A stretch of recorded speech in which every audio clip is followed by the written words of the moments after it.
Bamthimkhulu sikubingele phezulu kwamukele kwi-Inaco Production namhlanje silapha emzini endaweni yakwaSanguye bengaphosisi obuka kusobuka lapha baba namhlanje sila ekhaya kuhle kugcwele abantu kuyaphithizela siyabona isigcawini intombi ziyasina manje ngibona usababili lapha ngathi umemulo kodwa baba awuchazele umbukele ekhaya ukuthi namhlanje kwenzakalana ekhaya kwaMthimkhulu. Ngicela ukubingelela kubabukeli bonke behlelo nehambeli esizivashele kulomuzo kwaMthimkhulu. Sisekhaya kwaMthimkhulu. Namhlanje sihlangene ngomemulo wamadodakazi abazukulu bakababa-ke ongizalayo uThusi.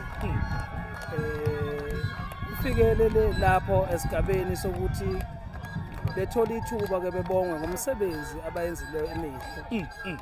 Umsebenzi oqala-ke ukuyiphatha ukuba ukuyigcina ubuntombi babo beba ngamakhosazana behlanganisa iminyaka ama-21 kusho ukuthi ukhombe ukwenza kahle phakathi kwegceke kababamkhulu. Ngizibongele nami kubo kakhulu nanokuthi kunjalo abantu abangaphansi kwesikole. Lo mdala nje uSinothando kade egraduate i-degree yakhe. Lo uAvela lo wesibili naye maduzane naye uzobe graduate. Lokho kimi kusho okukhulu kakhulu nanokuthi nasemndenini nanesizweni sakithi nanendaweni enguyo ukhomba ukuthi likhona ikhambi. Kukhona nomunye ongakufunda phakathi kwegceke ababamkhulu ukuthi akukho umlingo kodwa kuhlala phansi ubaxoxele ngekusasa mangabe bekwazi ukulalela usuku nenhlanhla ke isibusiso leso bese bekwazi ukwenza into oyicelile. Mhlawumbe eMthimkhulu siyabona ukuthi mobe enkulumeni yakho uyakuveza ukuthi lokhu kwenza ngenhloso yokubonga ngendlela abantwana abayigcine ngakhona beyiphatha kahle. Mhlawumbe lokho wenzekile uma ngahle kuthiwa kuba khona omunye wabantwana bakho khona emndenini noma khona ekhaya kwaMthimkhulu owenza kahle futhi njengabo mhlawumbe uMthimkhulu uzoqhubeka futhi bemulisi. Kunjalo mhlonishwa kakhulu umuntu uma ngabe enze kahle usuke wedlulisela into enhle nakwabanye mangabe umenzela ukuthile kwenzela ukuthi nangelinye ilanga omunye mangabe khula efika lesigaba ethi ngifuna ukuyigcina nami mhlawumbe nini ngiyoba nenhlahla ngikwazi ukuthi ngibongwe njengobani owenzelwa into enhle ngenxa ukuthi wayephethe kahle. Ngigqugquzela kakhulu ukuyiphatha kahle emakhosazaneni nasebantwaneni bethu ukuthi ngicela beyiphathe kahle ukuze kusasa bebe yimbali ezinhle. Kakhulukazi-ke uNkulunkulu wangithanda wangipha uhambo lwasezulwini unyazo lwezulu lwangihlwitha lwangenza ngaba umntwana walo. Kuse okunye kwengxenye enkulu kakhulu egqugquzele ukwenza kahle phakathi kwegceke ngoba ngisho esontweni bayakhuthaza ukuthi inkosazana iyophuma ekhaya noma iyokonakala mangabe siwumfazi lapho iyoganela khona hayi yonakala ingakagani icalela nasekhaya kababa ngakubona lokho ukuthi kuyinto enhle kakhulu. Angicela ngibatshele ukuthi la ekhaya inkosikazi yodwa umama wabo inkosikazi eyolandela mangiphinda ngigana noma kubana umfowabo yona ayiyoba inkosikazi emzini lapho eyandele khona.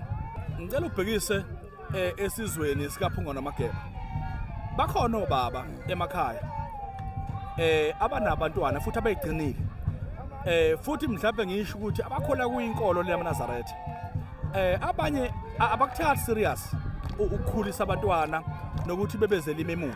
Abanye kuyavama mhlawumbe bejahe ukuthi umntwana eselotshola bemukela amalobolo kodwa bengazange bemcole ekhaya bemenzele okuhle. Mhlawumbe ungathini ukukhuthaza obaba labo abanawo amandla kodwa uthola ukuthi ababoni nje kubalekile ukuthi umntwana kufuneke abongwe esesekhaya.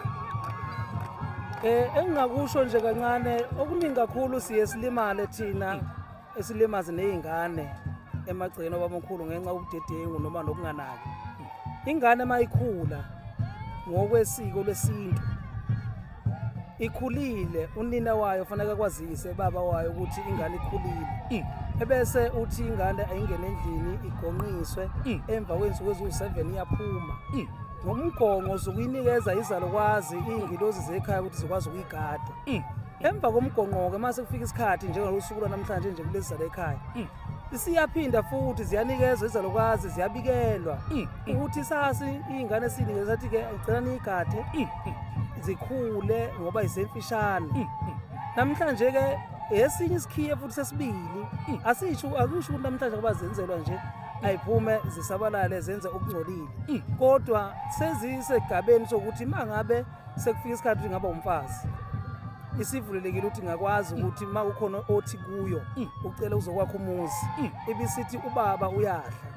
Ma ungahambi ye kubaba ufike umtshele lokho ukuthi ubone isitsha esingaba esokudlela emzini kababa omkhulu wakho, hambi ye kubaba angiboni uzofika kwenqabela ngoba uzongibuza ukuthi ngiyakwazi ngiyobe sengithi yimi ngithe kayi kubaba ukuze ngibone lento ayikhulumayo ukuthi iyiyo.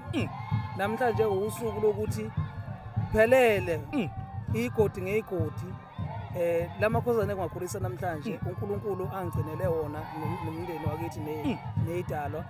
Ngithi angisho ukuthi ngiyinikela ezilelisini, kodwa mase kufika isikhathi maka ukuthi seyibona sengawakho umuzi wendoda angeke ngisathetha futhi ngeke ngisasho ukuthi ukwenzeleni, kodwa sengiyothi umnomzana ngoba usufikile letho kuKababa ebese uthatha ngokwakho. Phela lapho siyazi baba ukuthi mhlawumbe sesiphethe ngizoyibuza le baba kuwe kakhulu, ngiyakubona ukuthi uhambisa kakhulu ngesintu. Naka amadodakazi akhe asayalotsholwa afundile nje badubala lo mthetho noma ngithi lo mkhuba wokulobolisa ngenani elingasalingani mhlawumbe nomthetho osiziswayo esigodini noma osiziswayo endaweni noma ngomthetho wenkosi. Ngiyengizwe kwezinye indawo bekhuluma ngo-100,000 ngo-150,000 mhlawumbe kuthiwa amalobolo lawo emali. Mhlawumbe nina lapha kulesigodi salapha emzini nisebenzisa isiko noma mhlawumbe niyangukuthi ingane nifundisa kangakanani? Mhlonishwa okukhulu kakhulu leli gceke kababamkhulu bengikwenzela ukuthi ingane ibe nekusasa ibe nesinko. Angilindele ukuthi khona into engayizuza ukuthi ngoba ngiyifundisile nje fanele kube khona into engizozuza ngayo. Kodwa okukhulu kakhulu mangabe umnomzane ekhiphe inkomo eziyisitsha sikababamkhulu ingane umngakho uyamthatha. Mina ukuthi ngenzeni nani lokho akusekikho umthwalo wakhe futhi angubhali, bengubhala njengesinkwa engisipha umzukulu kababa ukuthi kusasa uyophila ngaso.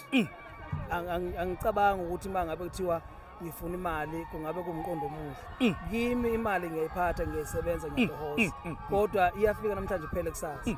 Kodwa ngisho ukuthi ulethe amankonyane ano 6 months no 8 months makuza inkomo zangena ekhaya kababa kwakikizelwa ithonga laliligceke liyobona ukuthi namhlanje ingane iyophuma iyogana nazi inkomo ingenile. Ngisho kangena namhlanje zife kusasa, kodwa kusalayo zingenile inkomo ngiyoyikhipha ngenhliziyo yami ekhululekileyo futhi ngeke ngisho ukuthi akaphinde ezinye. Kodwa ngomtshela mangabe lethe okubuthi kwayo ngithi yabona ke mfowethu mangabe ubuthatha iwuwa lokho ukulethileyo kukufanele, kodwa mangabe ubuthatha inkosazana kababa lokho ukulethileyo kukufanele. Uma ufuna okuhle yenza okuhle nawo, kodwa isitsha asishintshe ngoba ukuthi umuntu ufundile noma ungcono kunobona. La uNkulunkulu sidala salingana onakho kuyisibusiso sakho usebenzisa ngendlela efanele.